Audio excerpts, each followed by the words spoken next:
Mooseheads à Halifax, les Eagles du Cap-Breton, les Wildcats à Moncton et dans la dernière partie au programme à 19h, les Saguenay-Chicoutimi croisent le fer avec les Huskies à Rouyn-Noranda. Nous vous souhaitons une bonne rencontre du hockey de l'Océanique sur iHeart Radio. L'arrêt de Miller, le retour appartient à Bellan. À la gauche du filet de l'Océanique. À Tomoff, à Bellan, il lance et retour et le but qui est marqué. Ici, à bloquer des tirs, à s'installer dans la ligne de lancer. Et là, une occasion de renvoyer vers un coéquipier. Et se retrouve devant et sa tentative de passe a touché un bâton. Il est venu bien près de se retrouver dans le filet. Gill lance l'arrêt du gardien et il contrôle le rebond. Là, Deneau qui fait un bon jeu. Et c'est une remise en diagonale de Raphaël Messier. Oh, Gauguin passe à l'aveuglette, intercepté par Goyette. Il lance, il touche le poteau. Les lancers, les avantages numériques et autres stats concernant la première période. Et le but qui est marqué par Julien Bellan.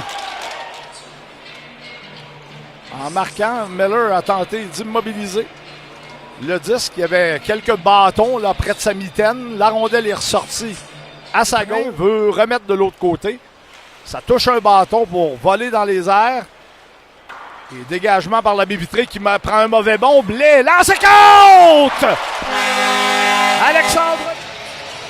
Alors, je venais juste de mentionner que ce serait très important pour l'Océanique là, de marquer le prochain but pour ne pas que l'écart s'aggrave. Là, c'est une remise en direction de Saint-Denis qui se retrouve dans le coin de la patinoire. Blais vient lui donner un coup de main et libère la rondelle. Le tir de côté. Et à nouveau, Deneau lance. La rondelle est échappée par Miller. Il se retrouve derrière la ligne des buts. On remet par la clôture à la ligne bleue. Échange entre les défenseurs. Et avec la vue bien dégagée, là, Miller, momentanément.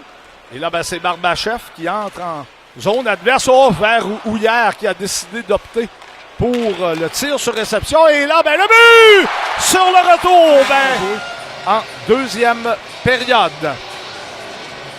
Alors, un beau plateau également pour Liam Jacques, son 10e de la saison. On sait que c'est un homme à tout faire pour l'Océanique. Bloqué, c'était Jacob Mathieu qui tentait sa chance. Coursol à Mathieu qui s'éloigne quelque peu. À Truchon qui lance. Le rebond et le but! Non, on refuse.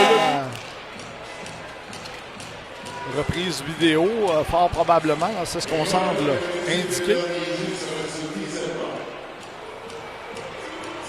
Alors, l'arbitre qui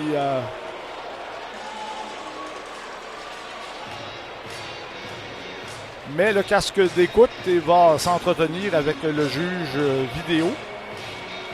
L'appel sur la glace. Ah non, c'est. Il regarde la tablette en même temps qu'il a les écouteurs. L'appel, c'est qu'il n'y a pas. On a pris le temps de bien réviser et l'arbitre qui avait indiqué que le but n'était pas bon, a pointé vers le centre. La pénalité donc d'Agostino prend fin sur cette note et l'Océanique qui est 1 en 3 en travail fort réussit à entraîner la rondelle jusqu'au fond du territoire adverse. Remise du revers de Stewart, intercepté. Le tir est superbe arrêt contre Tyson Gauguin de la part de Louis-Philippe Deneau. L'Océanique qui est venu bien près d'inscrire un 4e but sans riposte avec 16 minutes 35 à jouer en 3e période. Il faudra peut-être se rappeler un peu plus tard, zone adverse, Coursol bien replié dans sa zone, pousse le disque un peu loin pour lui-même. Côté reprend. Côté vers Coursol, c'est par-dessus son bâton. Tir de Stewart et Miller, c'est intervention de Tomoff. Remet du revers. On ramène à Tomoff à la ligne bleue. Moins d'une minute à jouer. À la 3e, et Miller qui fait un arrêt contre le tir. Truchon par la clôture. Mauvais bond et l'Océanique va l'emporter puisque la rondelle ne se rendra pas à l'autre bout. Il n'y a plus de temps au tableau. 6e victoire depuis le début de la saison de l'Océanique aux dépens des Remparts de Québec.